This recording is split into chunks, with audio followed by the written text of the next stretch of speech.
Welcome to This Explainer. Today we're going to look at the founding of America not as some dry, dusty history lesson, but as a completely high-stakes 17th century startup venture. Seriously, think about it. We're talking early venture capital, deeply hostile competitors, massive product pivots, and literally corporate espionage, all wrapped up in the wild story of Jamestown. Let's get right into it. So, picture this. It's 1606, and England is absolutely desperate to colonize North America. But King James I, well, he has a massive problem. The guy is broke. His credit is completely shot, and honestly, he really doesn't want the immense political risk of angering Spain, who, by the way, already laid claim to that entire area. So, how exactly do you build a global empire when your pockets are completely empty? Here's our roadmap for today. First, the race for empire. Then, funding the Virginia Company. After that, we'll hit the reality of Jamestown, followed by the Spanish shadow, and finally, wrap up with the economics of empire. All right, part one, the race for empire, breaking the monopoly. To really get our startup's motivation, you have to understand the sheer size of the geopolitical monopoly they were trying to disrupt. On one side, you've got the Catholic Goliath. Following Columbus, Spain and Portugal had completely locked down exclusive rights to the New World. They had the paperwork to prove it, backed by papal bulls like the Treaty of Tordesillas. Then, on the flip side, you have the Protestant underdog.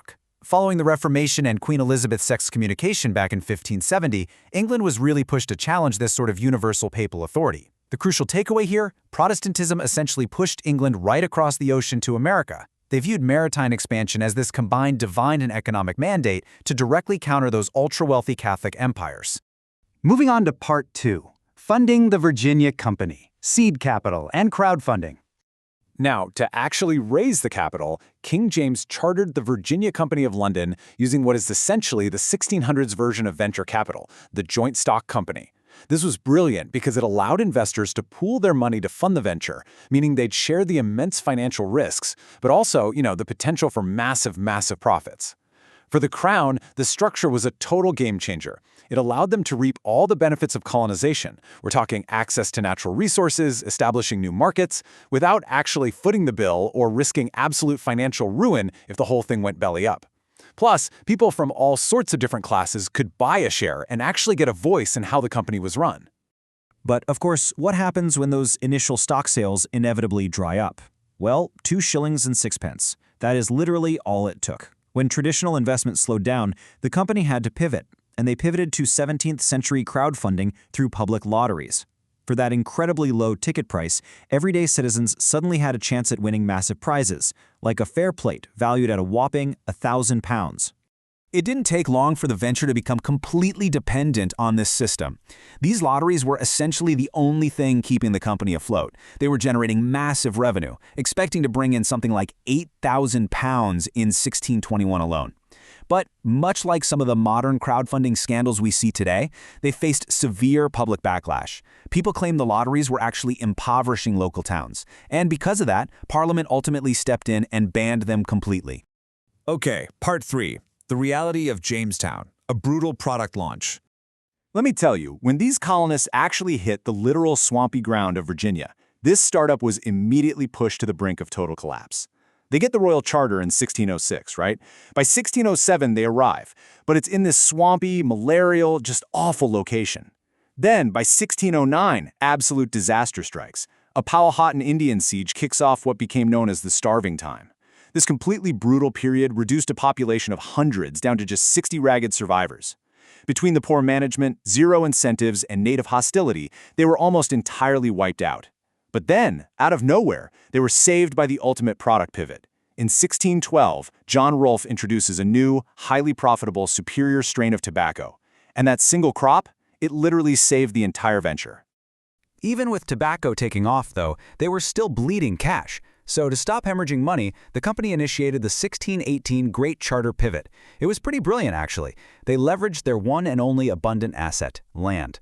Step 1, they created the headright system, which offered 50 acres of land to anyone willing to pay for their own passage to the New World. Step 2, those same settlers then had to pay a quit-rent fee of 1 shilling per year. This was a genius move because it heavily incentivized people to bear their own travel costs while simultaneously securing recurring, long-term revenue for the company itself. That brings us to part 4, the Spanish shadow, corporate espionage. So while Jamestown is desperately struggling just to survive, they're being incredibly closely watched by their biggest competitor. The Spanish ambassador Pedro de Zúñiga famously called it a pirate base. Zúñiga was honestly the ultimate corporate spy. He was constantly gathering intelligence, mapping out Jamestown's exact coordinates, and just begging King Philip III in Madrid to authorize an immediate military strike. He wanted to wipe them off the map before they could even take root. So, the big question is, why didn't Spain just attack? Well, the reasons basically came down to geopolitics and some major logistical headaches.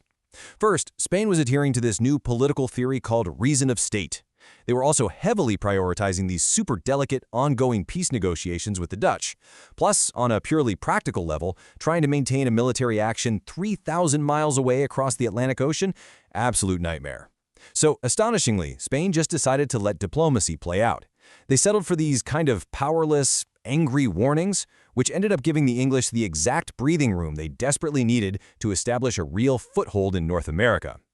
But England's ultimate defense here, plausible deniability. And it's actually kind of hilarious. When confronted by Zúñiga, King James essentially just shrugged his shoulders. He claimed he had absolutely no idea what was happening in Virginia and flat out blamed the investors, saying they were just going at their own risk. And this, right here, is where that joint stock company structure proved its worth perfectly. It completely shielded the crown from a massive international incident while still maintaining that crucial strategic footprint.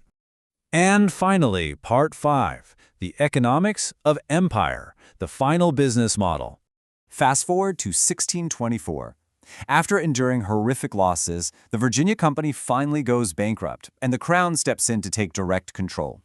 The messy startup phase was officially over, and it transitioned into the massive, well-oiled machine of mercantilism. Now, if you need a quick refresher, mercantilism is basically an economic system where colonies exist solely to supply raw materials, think tobacco, timber, to the mother country. In return, the colonies are expected to purchase the mother country's manufactured goods. Under laws like the Navigation Acts in the 1660s, England literally forced the colonists to buy English goods and ship everything only on English vessels. This completely trapped the colonies in a closed economic loop, ensuring that all the gold and silver flowed directly and safely back to London. Now, we can actually see just how ruthlessly effective this aggressive business model turned out to be. Looking at the source data from digital history reveals the raw math behind the empire's profit margins. This isn't just some abstract economic theory. The hard trade balance data from the 18th century shows us, in black and white, exactly how that wealth transferred.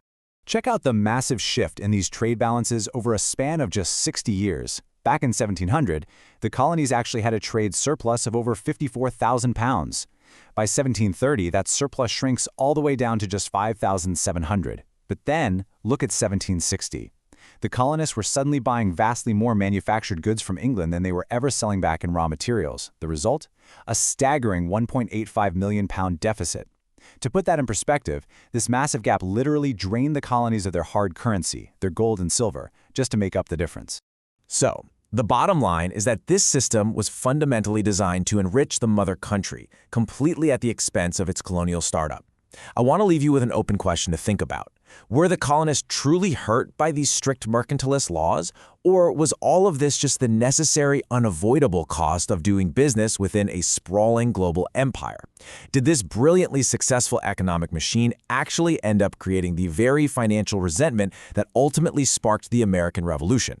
Thank you so much for joining me for this explainer. I really hope this gives you a completely new and hopefully fascinating way to think about the actual business behind our history.